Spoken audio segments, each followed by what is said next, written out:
What's a little disappointing with Blue Exorcist this week is the best aspect of this episode was really only around for about 4 or 5 minutes out of this episode. The rest was that repeat character development that we've already seen in the anime, and I don't want to talk about that too much because I don't want to sound like a broken record, but it is rather boring, and honestly, in my opinion, the anime original stuff was much more enjoyable and intriguing than what the true manga arc and the character development is doing, as in the anime original content, I felt like it was more than just the characters whining about how they don't trust Rin because he has these blue flames, and because they have the blue flames, that means that he's going to cause another one of these nights where everyone dies. But like a soldier holding a sword, it's not the sword that kills people, it's the person behind that, so you can't just say, well, because he's the son of Satan, he's going to be evil. How many sons of mass murderers turn out to be perfectly fine? They don't have to be mass murderers because their parents were. I hate that the characters are acting, honestly, like little kids. I know they are pretty much kids, but I preferred how the anime original content did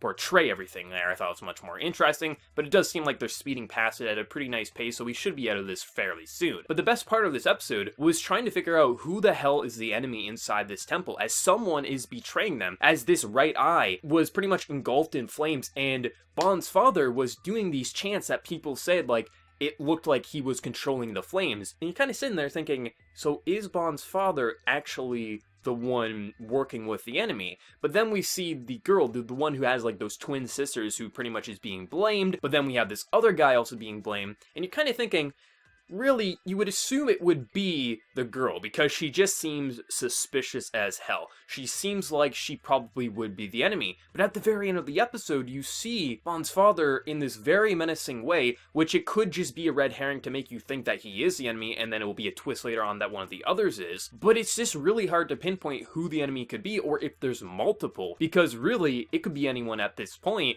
But I wouldn't be surprised if Bond's father is actually the enemy, and Bond has to end up fighting his father, and that's how they come to terms with each other, which would actually be really damn interesting, and I could understand maybe if that's why people really like this arc, if that is what happens. But that's the most interesting concept to me, because we are dealing with enemies within the walls. No one knows who is the enemy, who is the friend, really. So I really did like that, but it was just saddening that it was only such a small fraction of the episode, while the rest was just repeat, just high school drama bullshit is the easiest way I can say it. But the episode, it was okay. Like, that's the best I can say. The episode itself was okay. I mean, I'm not going to be like everyone just saying how amazing this is, we're following the source material, because honestly, it's not just because it's stuff we've already seen, it's because I feel like it's much more boring than it was in the anime original stuff, as there was more, and it wasn't just because there was more action, it was just because I felt like everyone was whining less, at least in my opinion.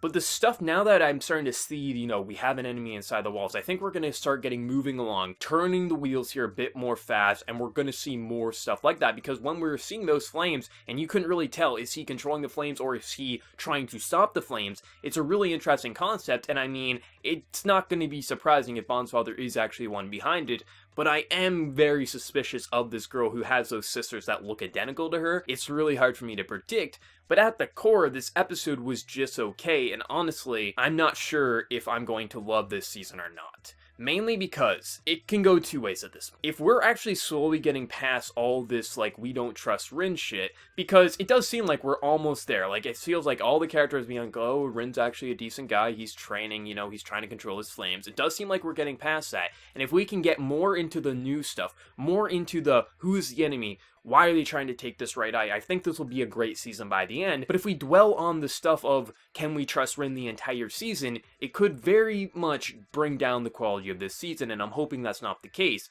But like I said, I don't want to seem like a broken record every week just talking about this, but I thought it was very, very just relevant to talk about, mainly because 3/4 of this episode was just on that, while the amazing stuff was just kind of left to the side. But I'm hoping next week we're going to really focus on the new stuff, really get into the who is the enemy and who is the actual ally. But at the core, it was an okay episode. I thought it was decent enough that I don't want to drop this or anything, and I'm interested enough that I will finish this season and I will continue to review it, and I'm thinking next week we're going to get it to some really solid content, at least I'm hoping. So for anyone who watched the episode, how are you feeling? Are you disappointed? Are you loving this? Do you actually enjoy this character development more than in the anime original stuff in Season 1? I'd be interested to hear what everyone's thinking, so let me know your thoughts, and as always, hit that like button if you did enjoy the video. If you're new to the channel, be sure to subscribe. So until next time, everyone, please take care and have a good one.